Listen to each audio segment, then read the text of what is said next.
ಇವತ್ತಿನ ಈ ಪತ್ರಿಕಾಗೋಷ್ಠಿಗೆ ನಿಮಗೆ ಕರ್ನಾಟಕ ಶೋಷಿತ ಸಮುದಾಯಗಳ ಮಹಾಒಕ್ಕೂಟ, ಕರ್ನಾಟಕ ರಾಜ್ಯ ಹಿಂದುಳಿದ ಜಾತಿಗಳ ಒಕ್ಕೂಟದಿಂದ ಸ್ವಾಗತವನ್ನ ಕೋರ್ತಾ ಇವತ್ತಿನ ಪತ್ರಿಕಾಗೋಷ್ಠಿಯಲ್ಲಿ ನಿಮ್ಮೊಳಗೆ ಕೆಲವು ವಿಚಾರಗಳನ್ನು ಮಾತನಾಡುತ್ತೇವೆ. ಈಗಾಗಲೇ ತಮಗೆ ಗೊತ್ತಿರುವ ಹಾಗೆ ಮಾನ್ಯ ಮುಖ್ಯಮಂತ್ರಿ ಸಿದ್ದರಾಮಯ್ಯನವರನ್ನ ತೇಜ ಮಾಡುವಂತಹ ಕೆಲಸ ನಿತ್ಯ ನಿರಂತರವಾಗಿ ನಡೀತಾ ಇದೆ.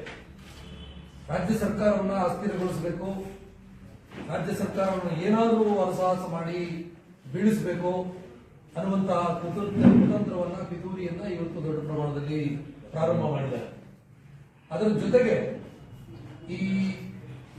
ಈ ಪ್ರಕರಣದಲ್ಲಿ ಏನು ಎಂತ ಅಂತಂದೇಳಿ ಚರ್ಚೆ ಮಾಡದೆ ಇಡೀ ಪ್ರಕರಣದ ದಿಕ್ಕು ತಪ್ಪಿಸುವಂತಹ ಪ್ರಕರಣವನ್ನ ಇಟ್ಟುಕೊಂಡು ಶೋಷಿತ ಸಮುದಾಯಗಳನ್ನ, ದಲಿತ ಸಮುದಾಯಗಳನ್ನ ಒಂದು ರೀತಿಯಲ್ಲಿ ಆರೋಪಿ ಸ್ಥಾನಗಳಲ್ಲಿ ನಿಲ್ಲಿಸುವಂತಹ ಕುತಂತ್ರವನ್ನ ಇವತ್ತು ಬಿಜೆಪಿ ಮತ್ತು ಜೆಡಿಎಸ್ನ ಮೈತ್ರಿ ಮಾಡ್ತಾ ಇದೆ.